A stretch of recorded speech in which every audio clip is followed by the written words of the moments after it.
E aí galera, o quadrinho do Tomo Negro começa com uma escavação, onde pareciam trabalhar pesado em busca de algum artefato, até que nos é mostrado que na verdade estavam procurando o verdadeiro Tomo Negro, os pergaminhos de Chthon, o livro dos pecados originalmente escrito em carne. Então corta para a cena da Valéria correndo e dizendo que sabe como se defender, mas surge o Franklin com uma aparência assustadora e a mente já corrompida, aparentemente a destruindo. Fica bem claro o que está acontecendo quando uma imagem gigantesca do deus ancião surge no meio da cidade, dizendo que devem testemunhar o começo do caos desenfreado, o que pode indicar que nessa forma o poder dele não tem limites. Também citando rapidamente sua prisão como correntes que machucaram, mas que finalmente enfraqueceram. De repente cortando para Wanda, acordando desesperada em seu apartamento, mostrando que na verdade aquilo era um pesadelo, mas ela sabia que era o retorno de Chthon, ou seja, também poderia ser um aviso. Como vimos em Vingadores vs X-Men, é comum que ela tenha visões do futuro das mais diversas formas. E mais uma vez corta para outra cena, dessa vez a Vitoriosa conversando com o Dr. Destino, dizendo que encontrou o livro e que mesmo após séculos, a capa continua morna como pele, o que é incrível. Ele então diz que não é para os olhos dela porque é perigoso demais.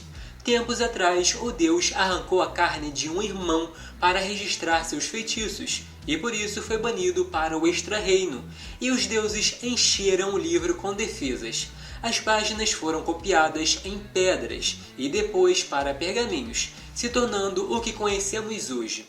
Todos que leram o verdadeiro sem proteção enlouqueceram, consequentemente se tornando um canal para Chthon.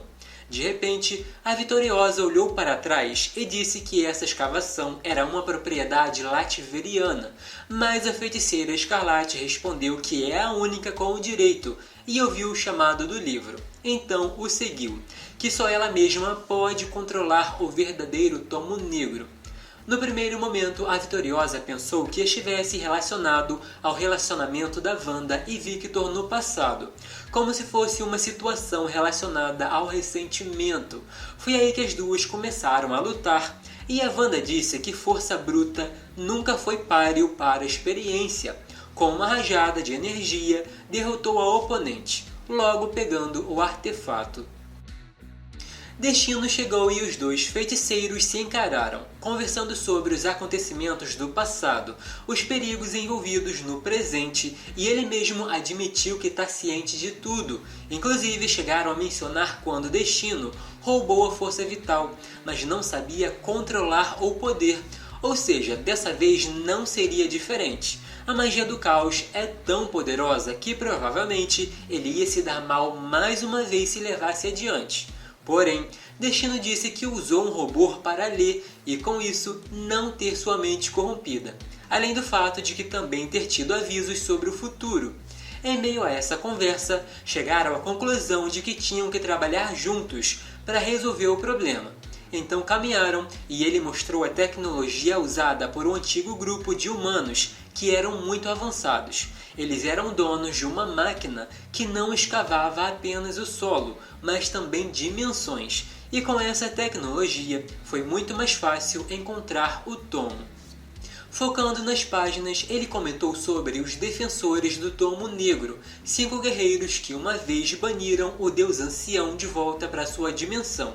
O sonhador, o tolo, o estoico, o caçador e o artista. Eles derrotaram por um tempo, mas entrar na dimensão custou a sanidade. Então Wanda disse que o passado pode ser visto como profecia, e que se usar o feitiço correto, pode criar um novo grupo com aspectos mágicos corretos, o que nos explica o porquê dessa formação não ser toda de feiticeiros poderosos. Mas o custo de entrar naquela dimensão ainda é muito alto, já que a equipe pode ter todos os requisitos e ainda assim estariam vulneráveis aos efeitos do poder imensurável de Chthon.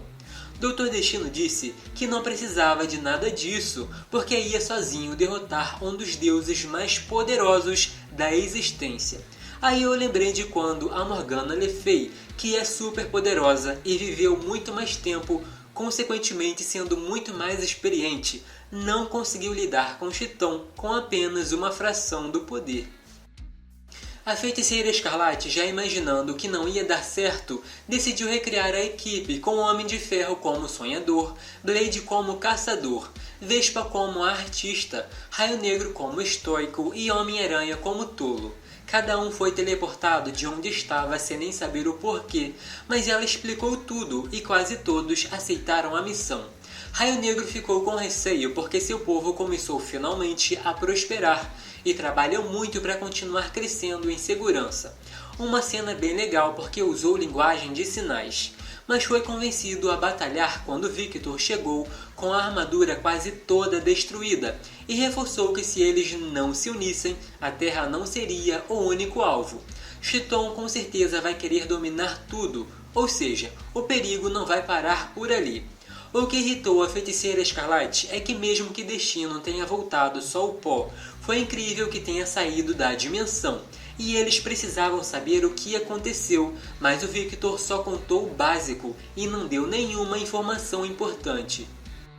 Apesar de ter mostrado parte da sua batalha com o exército, aparentemente ele viu coisa muito pior, e disse que foi um erro Chitton ter deixado ele sair vivo daquela dimensão, com o tom de quem vai sair dali e tramar para derrotá-lo. Ele mesmo disse que Chitton seria dominado, e eu me pergunto o tamanho da confusão que ele vai arrumar justo com um dos deuses mais cruéis e poderosos.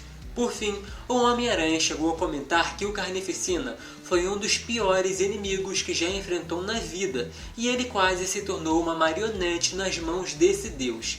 Ou seja, um dos piores seres que já enfrentou é muito inferior ao perigo do momento.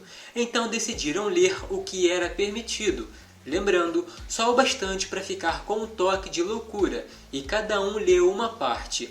Por um momento parecia que nada estava acontecendo, mas pouco depois os efeitos começaram, mudando tanto a mente quanto a aparência dos heróis, o que agora chamamos de Os Corrompidos pelo Tomo Negro. Mas e aí galera, curtiram o vídeo? Se sim, não esqueçam de deixar aquele like, se inscrever e ativar o sino das notificações para não perder os próximos. Ansiosos para o segundo capítulo desse quadrinho? Tem muita coisa para acontecer e aparentemente teremos as consequências em outras HQs. Parece que finalmente veremos Chitton no ápice do poder, ou próximo disso, já que foi dito que pela primeira vez ele está vindo ao universo principal com sua forma completa. Podem deixar suas sugestões, porque estou sempre de olho, e assim fica mais fácil saber o tipo de conteúdo que querem por aqui. E para quem quiser me seguir nas redes sociais, é só pesquisar pelo @denostalgico, uso o mesmo endereço em todas elas, então é bem fácil me encontrar. Até o próximo!